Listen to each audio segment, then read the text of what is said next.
Bersalawat kita kepada baginda Rasulullah sallallahu alaihi wasallam dengan ucapan Allahumma shalli wa sallim wa barik alaihi. Yang kami hormati kaum muslimin kaum muslimat sedang berjamaah salat subuh Masjid Agung Muhammad Takengon, para pendengar radio Republik Indonesia serta pemirsa TV dimanapun Anda berada. Semoga kita selalu dalam lindungan Allah Subhanahu wa taala. Adapun yang bertindak sebagai penceramah subuh kita adalah Al-Ustaz Tengku Ihsan Arajuli SPDI. Kepada Ustaz kami persilahkan dengan segala hormat.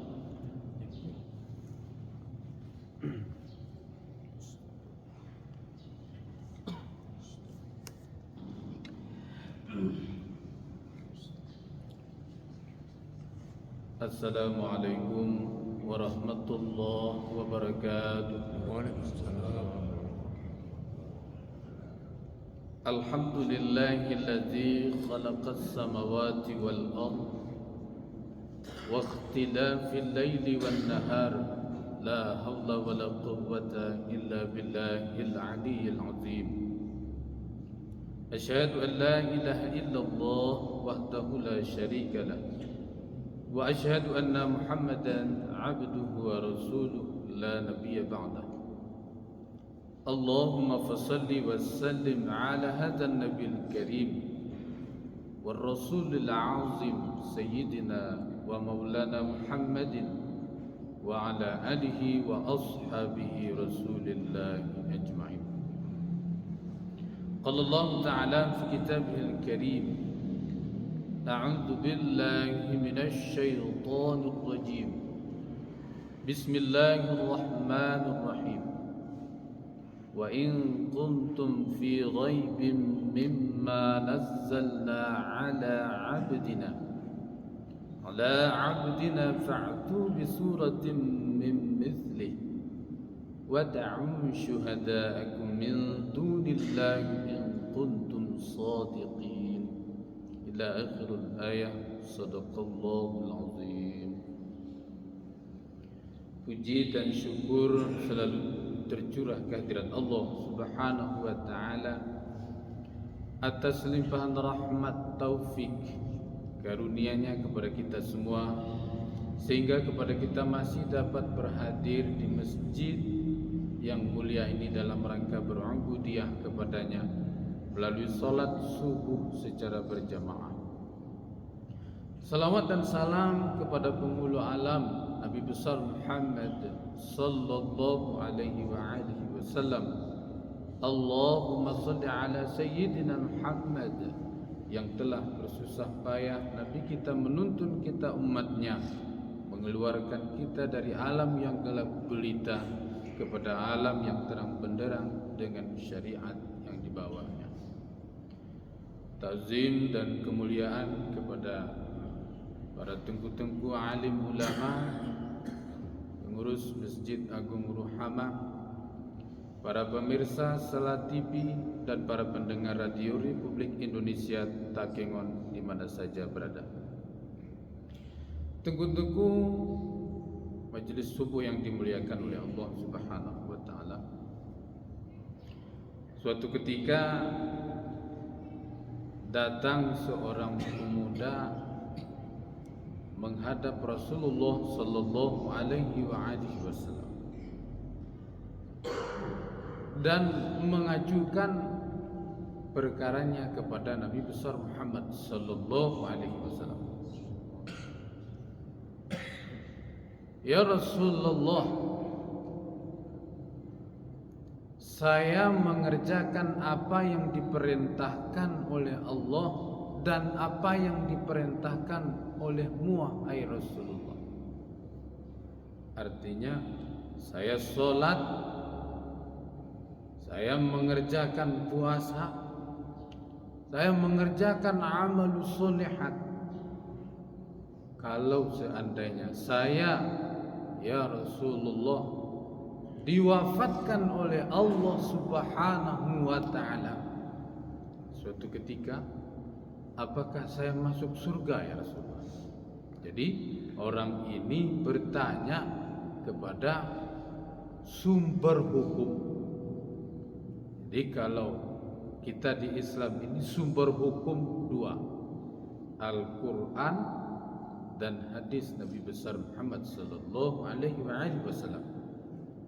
Dan dasar daripada Al-Quran itu dari Allah, sedangkan hadis itu dari Nabi besar Muhammad sallallahu alaihi wasallam.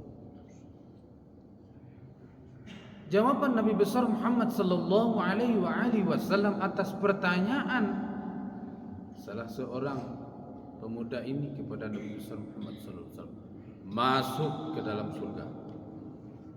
Jadi kalau sudah puasa, kalau sudah sholat, kalau sudah mengerjakan amal sholihat, masuk ke dalam surga, kata Nabi besar Muhammad sallallahu alaihi wasallam. Ketika pemuda ini berpaling beberapa langkah dari Nabi besar Muhammad sallallahu alaihi wasallam, dipanggil kembali.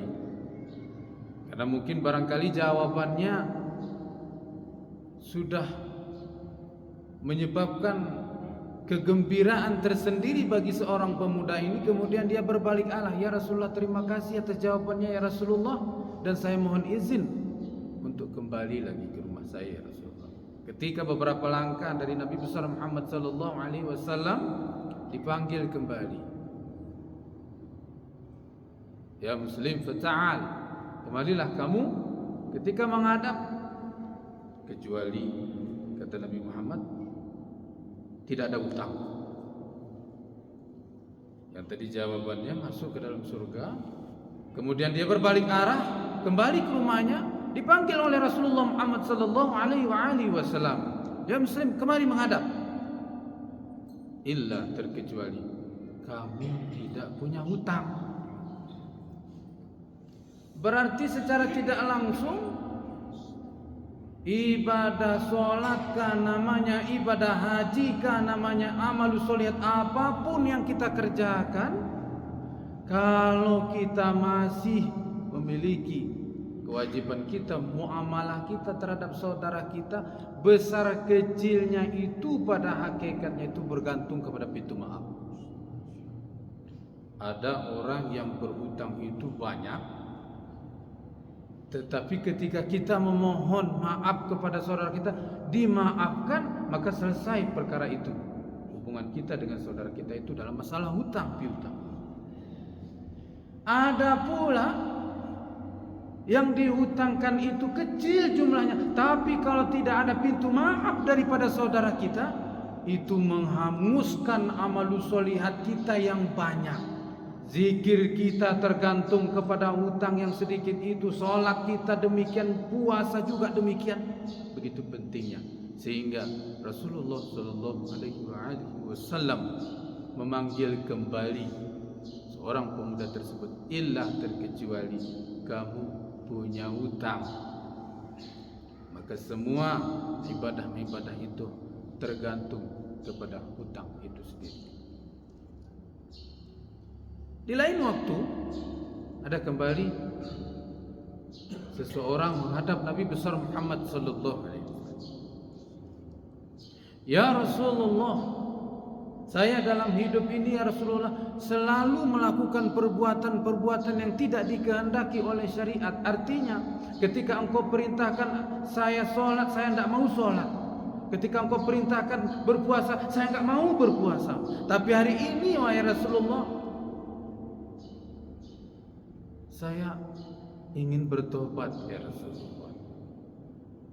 Apakah tobat saya diterima oleh Allah ya Rasulullah? Jadi selama hidupnya, sebelum dia bertobat, dia melakukan, maksudnya bertolak belakang dengan perkara salah seorang muslim pada saat itu, seperti yang saya sampaikan di awal tadi. Nah, ini melakukan perbuatan-perbuatan yang tidak dikehendaki oleh syariat. Yang tadi puasa, yang tadinya sholat, ini tidak sholat, tidak puasa. Kemudian tidak melakukan amalus sholihat. Kemudian suatu masa dia berjumpa dengan Nabi besar Muhammad sallallahu alaihi wasallam dan menyatakan ingin bertobat. Apakah tobat saya ini diterima oleh Allah ya Rasulullah?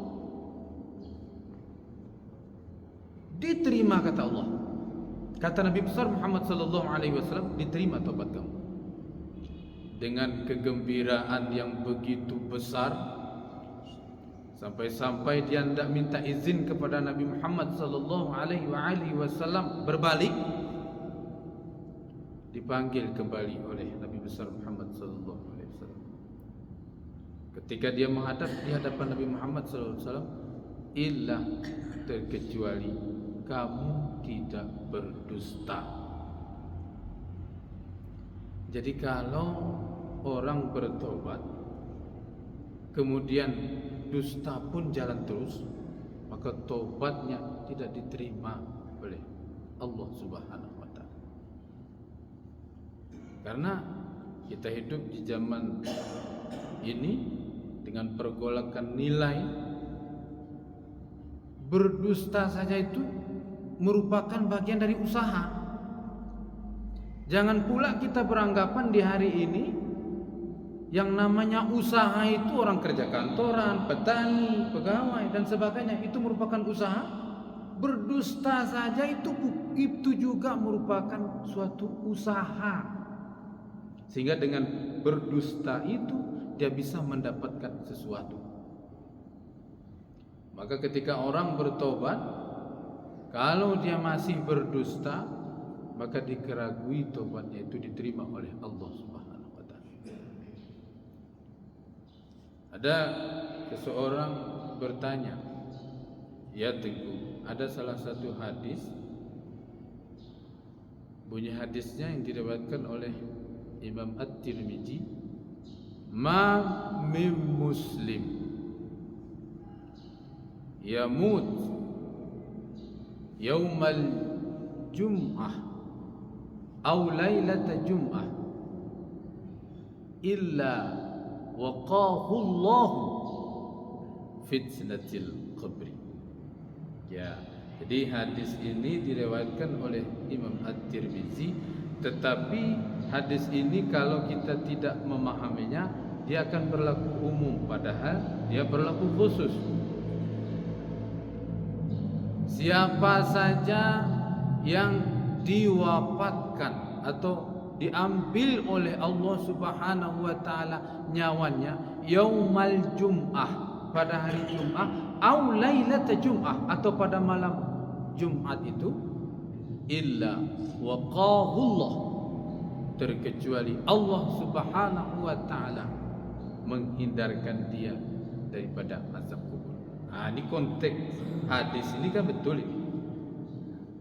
Sehingga bertanyalah orang tadi kepada kita, ketika seseorang itu wafat, ya Rasulullah, ya wahai Teguh, di hari Jumat atau malam Jumat apakah dia masuk dalam surga? Maka ayat ini berlaku khusus pada hakikatnya. Kalau berlaku umum, Yahudi saja banyak yang mati hari Jumat. Orang-orang yang tidak beriman saja banyak yang mati hari Jumat. Tentu tidak demikian. Yang punya kekhususan di situ adalah tentu orang-orang yang beriman, orang yang Islam, orang yang Muslim, tetapi dia beriman kepada Allah Subhanahu wa taala dan mengerjakan amalus sholihat. Ada orang yang cuman beragama Islam, yakin kepada Allah Subhanahu wa taala, tapi tidak melaksanakan syariat. Bukan itu yang dimaksud oleh hadis itu. Tetapi yang dimaksud oleh hadis itu adalah orang Islam, orang yang beriman, tetapi dia mengerjakan amalus sholihat. Sehingga kalau tidak dipahami hadis semacam ini secara amalus sholihat, tentu orang sudah bergembira sekali dan dia sangat mudah untuk mengerjakan, untuk meninggalkan amalus sholihat yang fardu sifatnya. Apakah dia sholat, kemudian apakah dia puasa, apakah dia zakat dan sebagainya. Tuku-tuku majelis subuh yang dimuliakan oleh Allah Subhanahu wa taala. Jadi hukum di dalam agama kita ada yang berlaku umum, ada yang berlaku khusus. Artinya kalau semacam itu tadi, perkaranya yang diajukan kepada Nabi Muhammad sallallahu alaihi wasallam ada ilatnya, ada pengecualiannya, sehingga yang betul-betul mendapatkan kemenangan di hadapan Allah Subhanahu wa taala adalah orang-orang yang beriman dan orang-orang yang mengerjakan amal sholihat. Kelebihan yang diberikan oleh Allah Subhanahu wa taala kepada kita akal. Yang dengan fungsi akal tersebut adalah bagaimana kita berusaha sekuat tenaga untuk memahami apa yang telah diturunkan oleh Allah dan Nabi Muhammad sallallahu alaihi wasallam. Bukan sebaliknya, dengan akal tersebut kita mencari celah, mencari kelemahan di dalam syariat ini, kemudian dengan kelemahan itu kita berusaha untuk meninggalkan agama ini. Nah, jadi kalau sudah diberikan oleh Allah kepada kita akal yang sempurna, bagaimana akal itu kita manfaatkan untuk memahami ayat Al-Quran dan sunnah-sunnah Nabi besar Muhammad sallallahu alaihi wasallam. Bukan sebaliknya, dengan akal yang diberikan oleh Allah tersebut kita meremehkan agama. Jadi seolah-olah kita hanya bertuhankan kepada akal, dan jika itu terjadi maka kita akan hina di hadapan Allah Subhanahu wa taala. Tidakkah kita mengetahui bahwa sesungguhnya kita diberikan akal, maka yang lebih sempurna adalah zat yang memberikan akal. Kita kan memiliki akal, tetapi yang lebih sempurna adalah yang memberikan akal. Siapakah yang memberikan akal itu? Allah Azza wa Jalla. Oleh karena itu, sedikit demi sedikit, sehasta demi sehasta, marilah kita menggali kembali eksistensi syariat itu untuk kita amalkan di dalam kehidupan kita sehari-hari. Sehingga kalau nilai-nilai keimanan itu dapat kita implementasikan dalam kehidupan sehari-hari, maka kita akan bertanggung jawab kepada sesuatu yang tidak nampak secara kasat mata. Kalau kita diperintahkan oleh pimpinan kita, kemudian kita mengatakan siap, itu kepada wujudnya ada.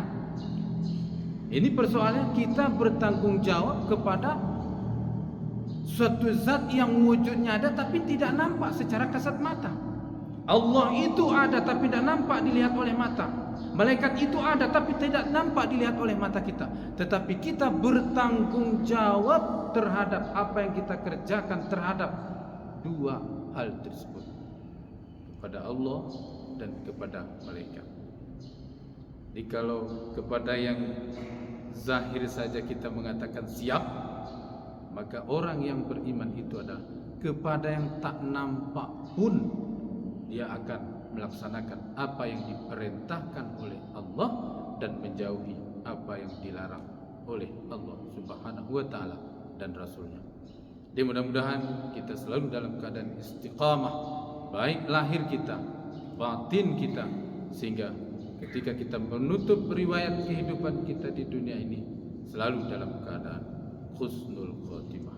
Nafa'ana Allah wa bihi wa iyyakum kama nafa'a bi asal innahu jawadun karim la haula wa la quwwata illa billahil aliyil azim. Terima kasih atas segala perhatiannya. Mohon maaf atas segala kekurangan. Usikum bi nafsi bi taqwallah. Wassalamu alaikum warahmatullahi wabarakatuh. Waalaikumsalam.